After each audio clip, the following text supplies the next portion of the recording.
right, so today we read Numbers chapters 16 through 18, and lots of drama going on.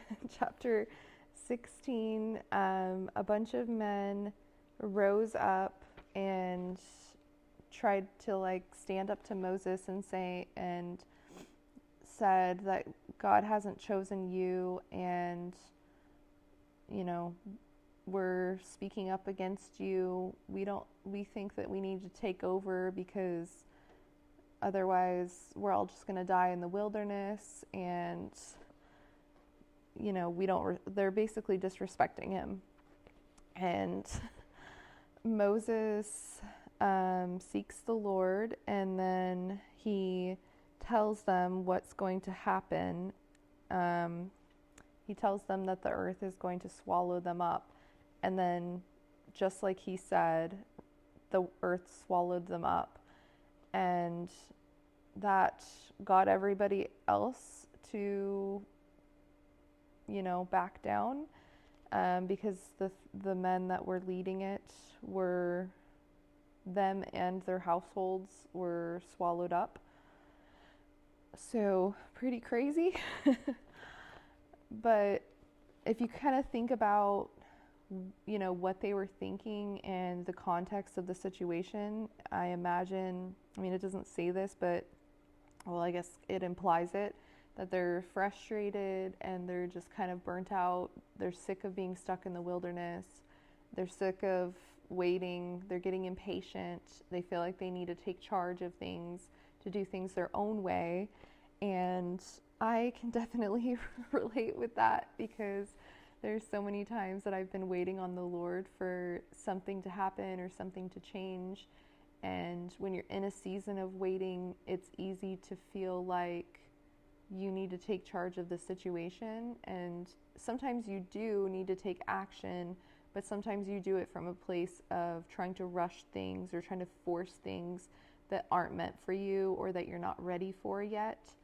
So I feel like this is a very good message about that. You can't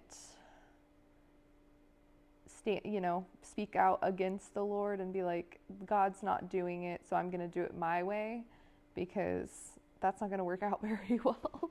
When God blesses things, they prosper, and when he doesn't, they don't. And I think personally, I've suffered consequences from trying to do things my own way, so I am learning all the time that God's way is the right way. So very long chapter, but a great message behind it that I think we can apply.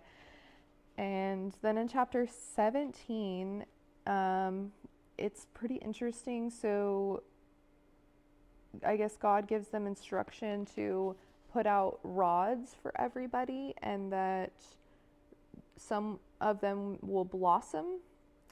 And I don't know what was in the rod. I don't know if they planted seeds in the rod or if this was just miraculous, but they left it out overnight, and then only the rod of the Levites, like Aaron's rod, was the only one that blossomed, and it had almond blossoms on it. So that was interesting. Reflecting on that still, but that was pretty cool. And then in chapter 18,